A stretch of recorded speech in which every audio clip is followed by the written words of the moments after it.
I love meat. I crave meat, and yes, I have actually fantasized about meat.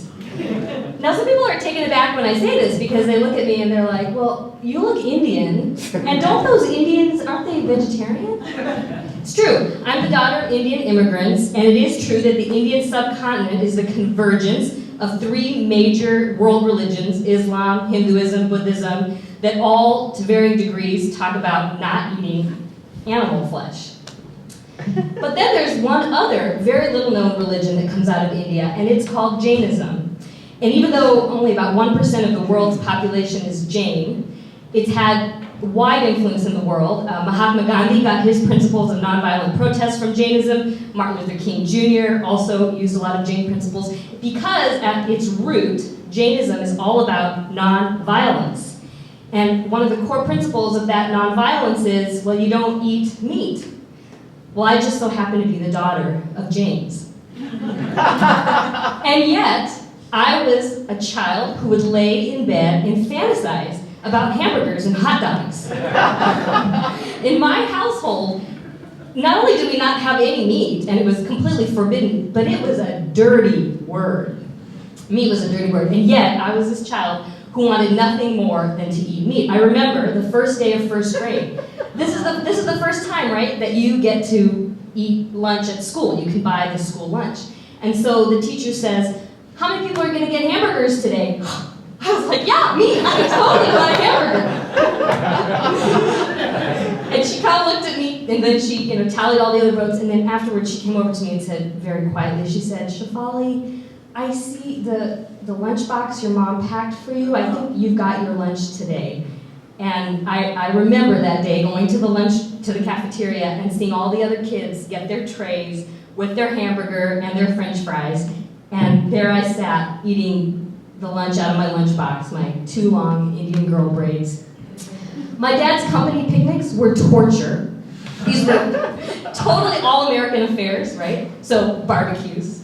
And they'd have the table laid out, and there would be the wilted vegetables, the tomato, the lettuce, not very appealing. And then there'd be the buns, and then there'd be the barbecue grill and the hamburgers and hot dogs. And my family would get in line, and we'd get the vegetables, we'd get the hamburger buns, and then we'd leave before we got anywhere near the barbecue. And we'd go and we'd sit in a corner, eat our meatless hamburgers.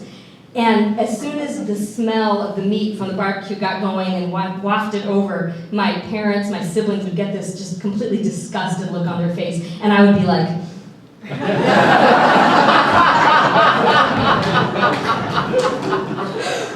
but somehow I managed to deeply suppress this desire that I had for meat. So by the time I got to high school, I somehow had converted myself into an animal rights activist, into this huge vegetarian. Meat disgusted me. People who ate meat disgusted me. And this went on through college and law school. When I met my future husband, I said to him, look, I'm not going to make you stop eating meat for us to be together, but no meat in the house. Absolutely not. And he agreed. And then, in my early 20s, I became really ill, and I was diagnosed with an autoimmune condition. And I was totally just stunned that I was this young, healthy person and I had this disease. So for a lot of years, I just took the drugs and tried not to think about it. And then I finally decided I'm going to do something about this. And so I sought out this woman who knew about traditional foods and foods as medicine, and I told her my story, and I said, can you help me get off these drugs? And she said to me very softly, she said, would you consider eating meat? And I was terrified, and I was exhilarated.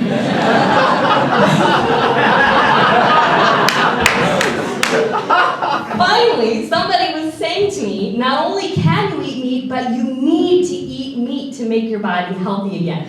But this was very frightening for me because in the past, I had two thoughts about meat. I mean, either you were a nonviolent person who cared about animals or were you a humane human being, and you didn't eat meat, or you ate meat and you weren't any of those things. So I did what I usually do when I feel conflict. I read almost everything I could get my hands on on the topic. And thankfully, Michael Pollan was writing his books at that time. So I read The Omnivore's Dilemma, and I read In Defense of Food. And it seemed to me that this man was talking about a middle way. He was talking about farmers and ranchers who humanely raise animals, who for the admittedly short life that the animals have, make sure that they're happy lives. They're out in pasture, or if they're chickens, they're eating insects, and they're not confined and miserable. And so I thought, okay, maybe I can do this. But there was still a problem. Keep in mind, I had never prepared meat. I had never watched anyone prepare meat. I had never purchased meat.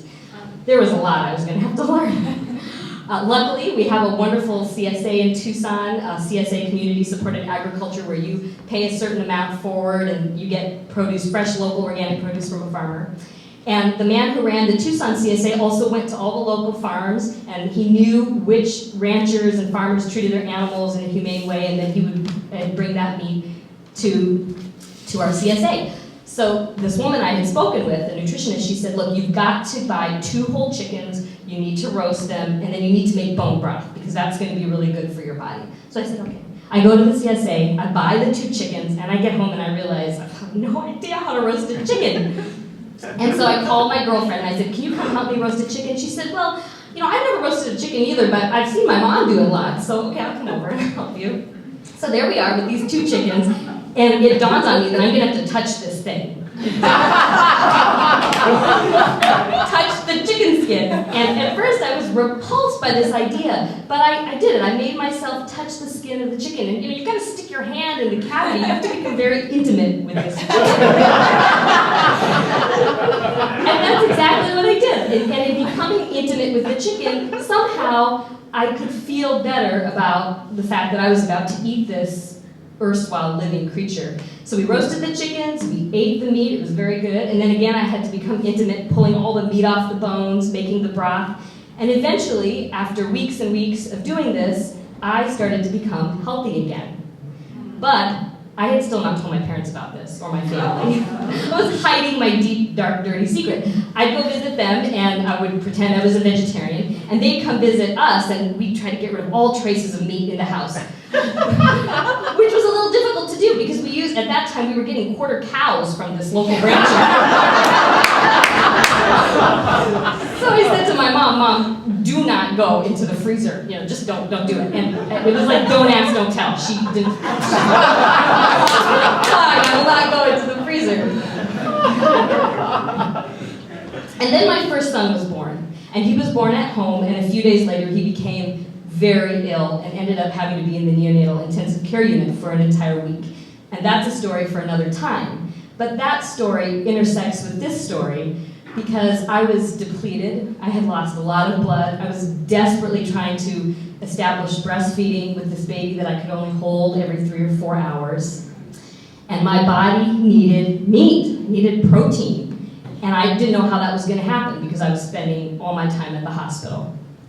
But I would come home periodically to take a shower, to get a little bit of rest. And I came home one day and my mom was standing in the kitchen. She had come to stay with us during that time. And I saw her chopping up all of our CSA vegetables. She was chopping up turnips and rutabagas and onions and potatoes and sweet potatoes.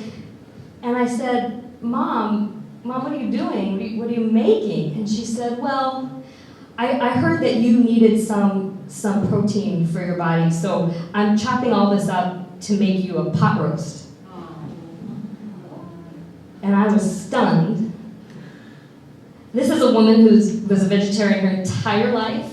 She never even ate an egg. And she showed me in that moment what unconditional love means. So now I have 2 sons. I have a 5-year-old who's a dedicated meat eater. He's just like me. He craves meat. He loves meat. Yes. This is my son.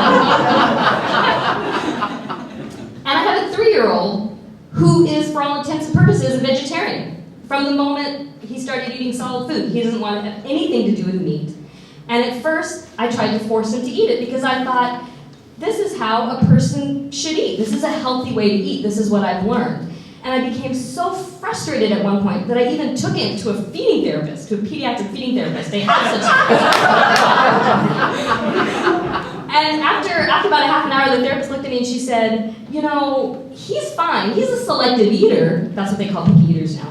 But he's fine. You're the one with the problem because your job ends when the food hits the plate. And then you're done. Then he gets to make the choice. And I had an epiphany in that moment because I remembered that little girl who used to lay in bed at night dreaming about hot dogs and hamburgers that she couldn't eat.